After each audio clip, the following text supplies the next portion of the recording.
ਬਿਸਮਿल्लाहिर्रहमानिर्रहीम। ਪੰਜਾਬੀ ਹੋਰ ਦੇਖਣ ਤੇ ਸੁਣਨ ਵਾਲਿਆਂ ਨੂੰ ਸਲਾਮ ਅਰਜ਼ ਹੈ। ਅੱਜ ਮੈਂ ਤੁਹਾਨੂੰ ਜਿਹੜੀ ਦਾਸਤਾਨ ਸੁਣਾਉਣਾ ਚਾਹ ਰਹੀ ਹਾਂ, ਇਹ ਬਹੁਤ ਤਕਲੀਫ ਤੇ ਦੁਖੀ ਦਾਸਤਾਨ ਹੈ ਤੇ ਬਿਲਕੁਲ ਸੱਚੀ ਆ। ਤੁਹਾਡੇ 'ਚ ਬਹੁਤ ਸਾਰੇ ਲੋਕਾਂ ਨੇ ਇਹ ਦਾਸਤਾਨ ਜ਼ਰੂਰ ਸੁਣੀ ਹੋਏਗੀ, ਲੇਕਿਨ ਮੈਨੂੰ ਵੀ ਆਪਣੇ ਅਲਫਾਜ਼ ਵਿੱਚ ਸੁਣਾ ਕੇ ਬਹੁਤ ਵਧੀਆ ਲੱਗੇਗਾ। ਸਾਡੇ ਆਲੇ ਦੁਆਲੇ ਬਹੁਤ ਸਾਰੀਆਂ ਤਾਰੀਖੀ ਮਕਾਮਾਤ ਹੁੰਦੇ ਨੇ ਜਿਨ੍ਹਾਂ ਦੇ ਬਾਰੇ ਵਿੱਚ ਕੁਝ ਕਿਸੇ ਕਹਾਣੀਆਂ ਮਸ਼ਹੂਰ ਹੋ ਜਾਂਦੇ ਨੇ, ਜਿਸ ਤਰ੍ਹਾਂ ਪੁਰਾਣੀਆਂ ਹਵੇਲੀਆਂ ਗੈਰ ਆਬਾਦਕਾਰ। ਉਹਨਾਂ ਦੇ ਬਾਰੇ ਵਿੱਚ ਕਿਹਾ ਜਾਂਦਾ ਹੈ ਇੱਥੇ ਜਿੰਨ ਭੂਤ ਪਰੀਆਂ ਬਸੇਰਾ ਕਰ ਚੁੱਕੀਆਂ ਨੇ। ਇਹਨਾਂ ਹੀ ਇਮਾਰਤਾਂ ਦੇ ਵਿੱਚੋਂ ਇੱਕ ਇਮਾਰਤ ਚਨਿਓਟ ਵਿੱਚ ਵੀ ਵਾਕਿਆ ਹੈ। ਚਨਿਓਟ ਜਿਸ ਤਰ੍ਹਾਂ ਕਿ ਬਾਕੀ ਆਪਣੇ ਫਰਨੀਚਰ ਦੀ ਵਜ੍ਹਾ ਤੋਂ ਬਹੁਤ ਜ਼ਿਆਦਾ ਮਸ਼ਹੂਰ ਹੈ। ਖੂਬਸੂਰਤੀ ਦੀ ਵਜ੍ਹਾ ਤੋਂ ਦਰਿਆਏ ਚਨਾਬ ਦਾ ਨਜ਼ਾਰਾ ਕਰਨ ਵਾਸਤੇ ਵੀ ਬਹੁਤ ਦੂਰੋਂ ਲੋਕ ਇੱਥੇ ਆਉਂਦੇ ਨੇ।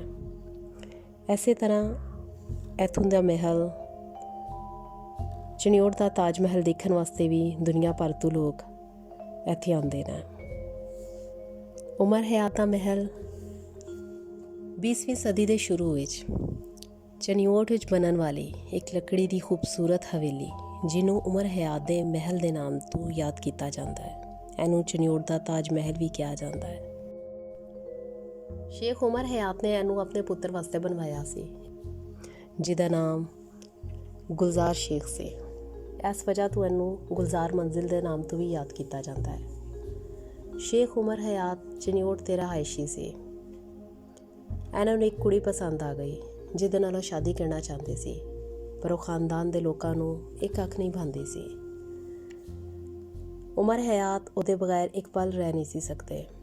ਉਹਨਾਂ ਨੇ ਖਾਨਦਾਨ ਦੀ ਮੁਖਾਲਫਤ ਦੇ ਬਾਵਜੂਦ ਉਸ ਲੜਕੀ ਨਾਲ ਸ਼ਾਦੀ ਕਰ ਲਈ।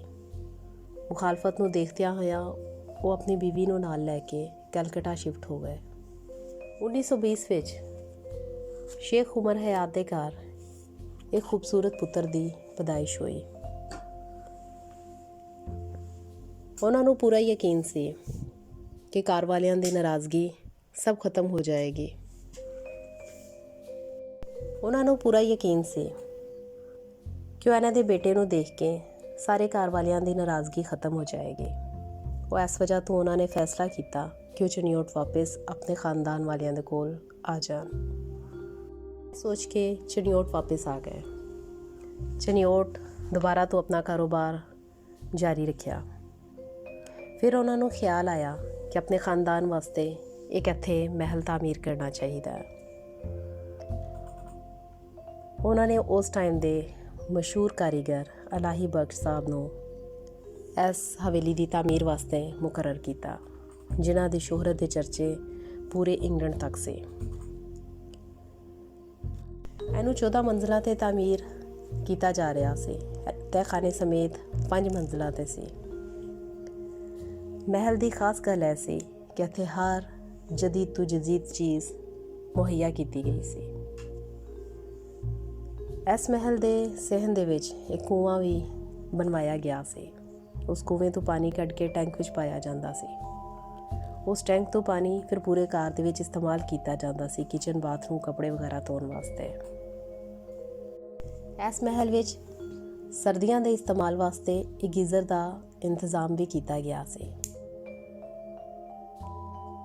ਗਰਮੀਆਂ ਵਾਸਤੇ ਇੱਕ ਇੱਟਾਂ ਦੇ ਨਾਲ ਬਣਾ ਕਰ ਫਰਿੱਜ ਬਣਾਇਆ ਗਿਆ ਸੀ, ਜਿਹਦੇ ਵਿੱਚ ਚੀਜ਼ਾਂ ਨੂੰ ਠੰਡਾ ਰੱਖਿਆ ਜਾਂਦਾ ਸੀ। ਇਸ ਮਹਿਲ ਦੀਆਂ ਛੱਤਾਂ ਦੇ ਵਿੱਚ ਟਾਈਲਾਂ ਲਗਾਈਆਂ ਗਈਆਂ ਸੀ, ਜਿਹੜੀਆਂ ਇਟਲੀ ਤੋਂ ਮੰਗਵਾਈਆਂ ਗਈਆਂ ਸੀ, ਜਿਹਦੇ 'ਤੇ ਹਾਲੇ ਵੀ ਮੋਹਰਾਂ ਲੱਗੀਆਂ ਵਾਜ਼ੇ ਤੌਰ 'ਤੇ ਦੇਖੀਆਂ ਜਾ ਸਕਦੀਆਂ ਸੀ। ਇਹਨਾਂ ਟਾਈਲਾਂ ਦੀ ਇੱਕ ਖਾਸ ਗੱਲ ਕਿ ਉਹਨਾਂ ਦੇ ਵਿੱਚ ਉਮਰ ਹਯਾਤ ਦਾ ਨਾਮ ਲਿਖਿਆ ਗਿਆ ਸੀ। ਇਸ ਮਹਿਲ ਦੇ ਵਿੱਚ ਅਖਰੋਟ, ਲੋਬਾਨ ਅਤੇ ਸ਼ੀਸ਼ਮ ਦੀ ਲੱਕੜੀ ਦੇ ਨਾਲ ਤਮਾਮ ਕੰਮ ਕੀਤਾ ਗਿਆ ਸੀ।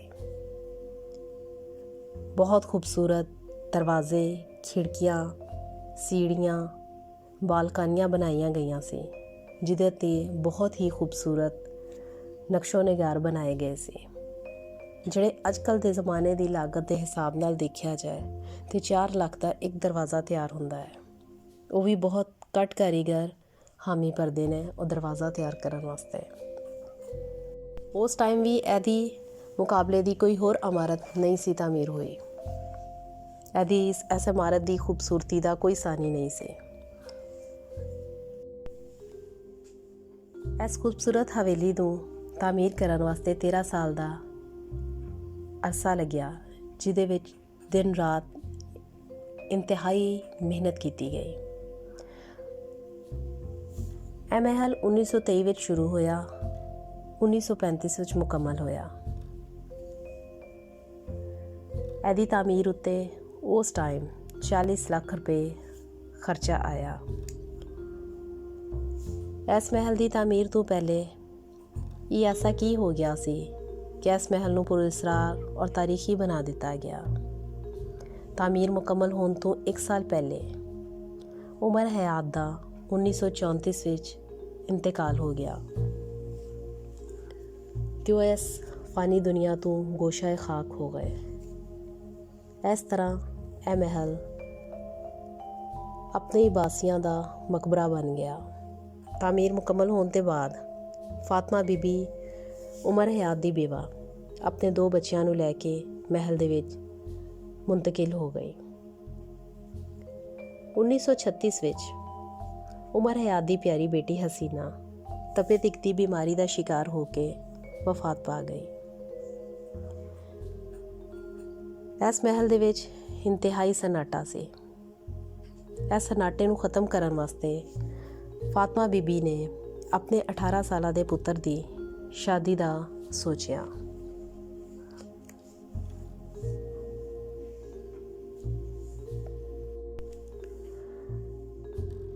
सोमवार के दिन 28 अप्रैल को शादी बहुत ज़्यादा धूमधाम नाल की गई।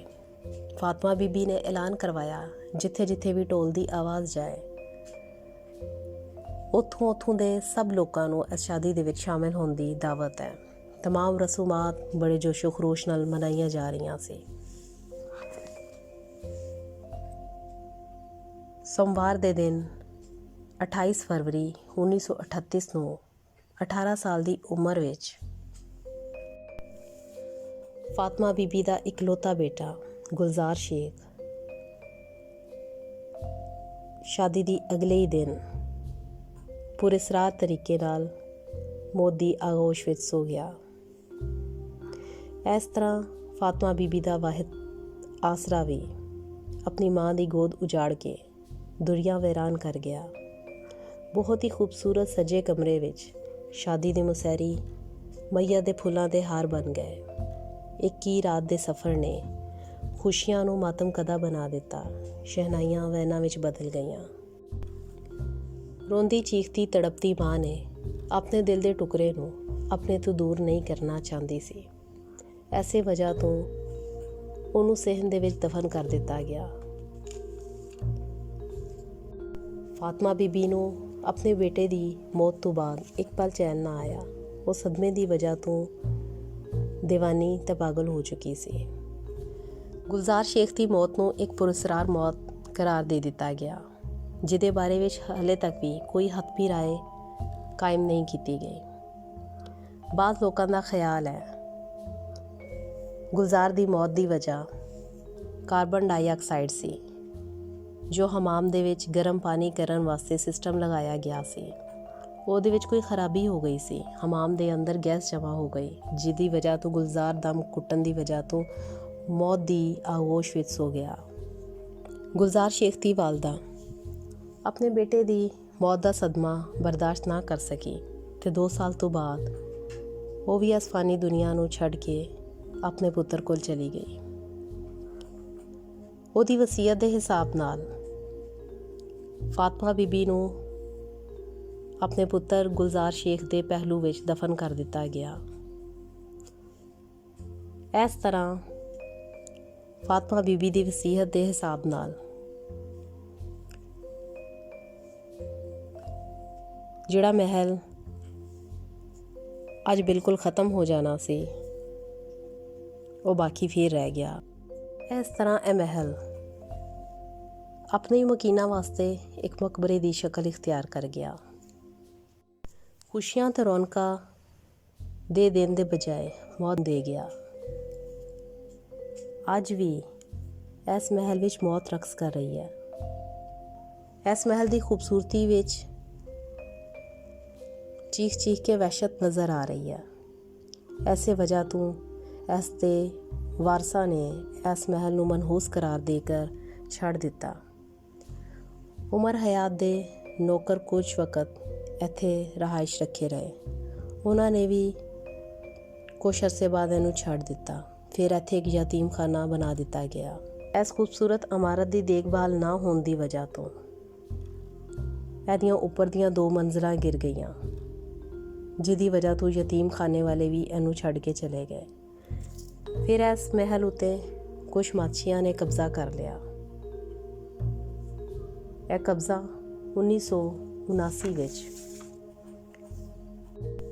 ਜੰਗ ਦੇ ਡਿਪਟੀ ਕਮਿਸ਼ਨਰ ਮੁਹੰਮਦ ਅਤਰ ਤਾਹਿਰ ਨੇ ਹਕੂਮਤ ਦੇ ਕਬਜ਼ੇ ਵਿੱਚ ਲੈ ਲਿਆ ਗਿਆ। ਇਹਦੀ ਦੁਬਾਰਾ ਮੁਰੰਮਤ ਕਰਨ ਉੱਤੇ 17 ਲੱਖ ਰੁਪਏ ਖਰਚਾ ਆਇਆ ਤੇ ਜੰਗ ਦੇ ਡਿਪਟੀ ਕਮਿਸ਼ਨਰ ਮੁਹੰਮਦ ਅਤਰ ਤਾਹਿਰ ਨੇ ਹਕੂਮਤ ਪਾਕਿਸਤਾਨ ਤੋਂ ਦਰਖਾਸਤ ਕੀਤੀ ਹੈ ਕੀਮਤੀ ਵਿਰਸੇ ਦੀ ਹਿਫਾਜ਼ਤ ਵਾਸਤੇ ਸਾਲਾਨਾ ਕੁਛ ਰਕਮ ਮੁਖਤਸ ਕਰ ਦਿੱਤੀ ਜਾਏ। ਅੱਜ ਕੱਲ੍ਹ ਇਸ ਮਹਿਲ ਦੇ ਵਿੱਚ ਇੱਕ ਲਾਇਬ੍ਰੇਰੀ ਤਾਮੀਰ ਕਰ ਦਿੱਤੀ ਗਈ ਹੈ, ਜਿਹਦੇ ਵਿੱਚ 1000 ਤੋਂ ਜ਼ਿਆਦਾ ਕਿਤਾਬਾਂ ਰੱਖੀਆਂ ਗਈਆਂ ਨੇ। 1990 ਦੇ ਵਿੱਚ ਇਹਦੀ ਤਾਮੀਰ ਮੁਕੰਮਲ ਹੋਈ ਤੇ ਉਦੋਂ ਤੋਂ ਇਸ ਮਹਿਲ ਨੂੰ ਦੁਬਾਰਾ ਖੋਲ੍ਹ ਦਿੱਤਾ ਗਿਆ। ਇਸ ਮਹਿਲ ਵਿੱਚ ਇੱਕ ਕਮਰਾ ਅਜਾਇਬ ਘਰ ਦੇ ਤੌਰ 'ਤੇ ਵੀ ਰੱਖ ਦਿੱਤਾ ਗਿਆ ਹੈ, ਜਿਹਦੇ ਵਿੱਚ ਉਮਰ ਹਯਾਤ ਦੇ ਘਰ ਵਾਲਿਆਂ ਦੇ ਇਸਤੇਮਾਲ ਦੀਆਂ ਚੀਜ਼ਾਂ ਰੱਖੀਆਂ ਗਈਆਂ ਨੇ। ਇਸੇ ਤਰ੍ਹਾਂ ਉਮਰ ਹਯਾਤ ਦੀ ਬੇਗਮ ਬੀਬੀ ਫਾਤਮਾ ਦੇ ਫੈਸਲੇ ਨੇ ਉਹਨਾਂ ਦੇ ਬੇਟੇ ਗੁਲਜ਼ਾਰ ਹਯਾਤ ਤੇ ਬੀਬੀ ਫਾਤਮਾ ਦੀ ਤਦਫੀਨ ਨੇ ਇਸ ਮਹਿਲ ਨੂੰ ਅੱਜ ਵੀ ਜ਼ਿੰਦਾ ਰੱਖਿਆ ਹੋਇਆ ਹੈ। ਉਮੀਦ ਕਰਦੀ ਹਾਂ ਮੇਰੀ ਇਹ ਛੋਟੀ ਜਿਹੀ ਕੋਸ਼ਿਸ਼ ਤੁਹਾਨੂੰ ਜ਼ਰੂਰ ਪਸੰਦ ਆਈ ਹੋਵੇਗੀ।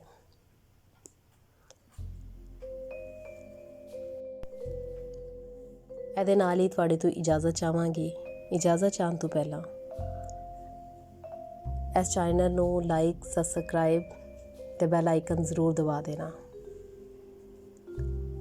ਤੇ ਜਿਨ੍ਹਾਂ ਨੇ ਇਸ ਚੈਨਲ ਨੂੰ ਸਬਸਕ੍ਰਾਈਬ ਤੇ ਬੈਲ ਆਈਕਨ ਦਬਾ ਦਿੱਤਾ ਹੈ ਤੇ ਜਿਹੜੇ ਕਮੈਂਟਸ ਕਰ ਰਹੇ ਨੇ ਤੇ ਲਾਈਕ ਵੀ ਕਰ ਰਹੇ ਨੇ, ਉਹਨਾਂ ਦਾ ਬਹੁਤ ਸ਼ੁਕਰੀਆ। ਤੇ ਬਾਕੀ ਸਭ ਤੋਂ ਵੀ ਉਮੀਦ ਕਰਦੀ ਹਾਂ ਕਿ ਤੁਸੀਂ ਵੀ ਇਸ ਚੈਨਲ ਨੂੰ ਲਾਈਕ ਕਰੋਗੇ ਤੇ ਸਬਸਕ੍ਰਾਈਬ ਜ਼ਰੂਰ ਕਰ ਦਿਓਗੇ। ਇਹਦੇ ਨਾਲ ਹੀ ਪੰਜਾਬੀ ਹਿਊ ਨੂੰ ਇਜਾਜ਼ਤ ਦਿਓ। ਫਿਰ ਮਿਲਾਂਗੇ। ਰੱਬ ਰਾਖਾ।